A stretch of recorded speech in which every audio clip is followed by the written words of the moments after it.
Let's go to northwest Victoria, where a landowner and businessman has had his rights stripped away by the Andrews government under the guise of protecting so-called Indigenous cultural heritage.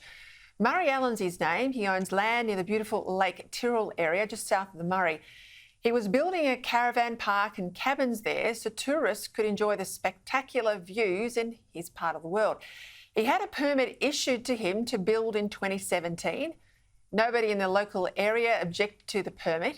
He had all his ducks in a row until work got shut down in 2021 because the state government claimed he was building on a culturally sensitive area, even though Murray tells us they have not found a single Indigenous artefact on the site. Now, this is a shocking insight into private property rights. We saw this roll out in WA until that massive backflip from the Labor government over there. And this is what a lot of people fear will come to bear nationally if the voice gets up. Joining me now, Murray Allen himself. Murray, welcome to the program. I hope I've got all of those facts laid out accurately, but you had a permit to build, I understand, then it was taken away. What reason did the government give you? Good evening, Peter. They didn't give a reason at all, and they don't explain, don't tell you anything. So what were you trying to do? You were trying to open up the area to tourism. I know Lake Tyrrell well. It's a beautiful spot in the world. You wanted to get tourism going there. Had they found something? I'm told they didn't, but what was driving this concern about cultural heritage? Yes, well, you're right about the tourism. The tourism started probably back in 2010. The Chinese started coming in and taking photos. They're quite spectacular. And then everybody realised we had something sitting here. The government got together and started building extra toilet blocks down there because that was the first thing that was missing. And then they built a new road into the lake to have proper access. And then I started a project. There was not enough accommodation around the area. And really the ideal spot to have accommodation is at the lake. So I put these plans in and, like you said, I applied for a permit in 2017 and no objections come up at all going smoothly. And we started progressing with building roads and it was just a bare paddock, so we had to bring all the amenities in, replumb water and run a new power line in to run this whole project. And just as we're about to get really serious and start putting some cabins on the ground, we got a call that the project was to be shut down without any reason given and no other explanation. Just, I'm damaging something here that they didn't even know what I was damaging. They couldn't tell me anything that I was perceived to be damaging. And as it turned out, after the study was done, there was no heritage artefacts of any description there at all.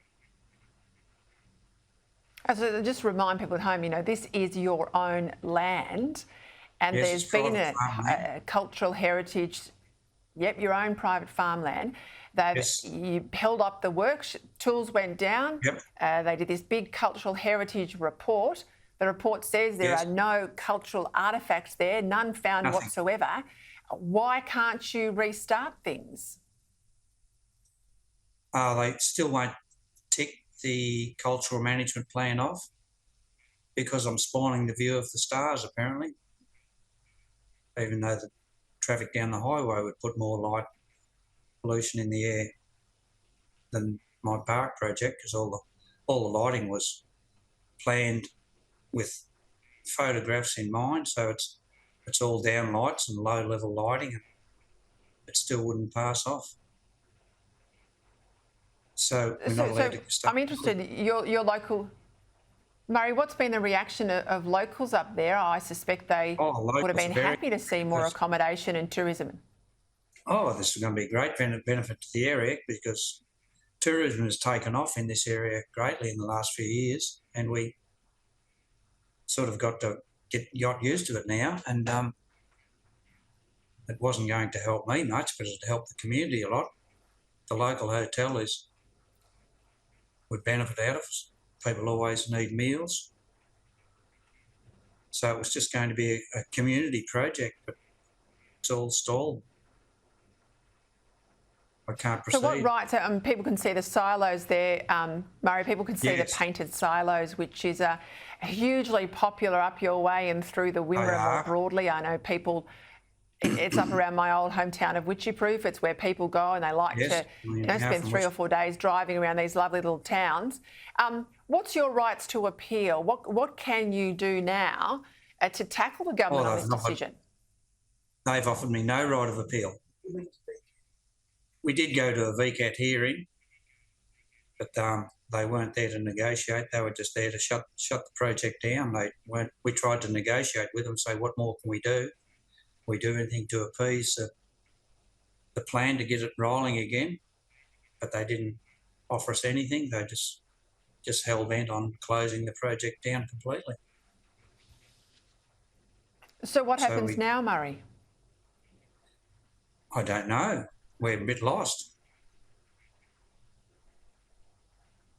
It's extraordinary. I mean, people will be watching this and they won't be able to get past the fact that this is your land. There's nothing that could be construed as Aboriginal on that ground, so the report says, and yet you can't get your project off the ground. No, we can't. And I might add that this has been farming land for at least 100 years. So how many times have tractors and ploughs driven over there? Anything that was on the surface would be ploughed up generations ago. It's nothing, no damage has just been done recently because it's been farmed for at least 100 years. Well, Murray, please stay in touch. We'll stay across this. Of course, I'll find out what politicians, at least federally, and your local representatives. I know actually the member for Murray has been very good in raising this issue, the federal member for Murray, the seat of Murray, Mallee, the seat of Mallee, and Webster, but we'll come back to this. Stay across it. Murray, Alan, thank you for your time.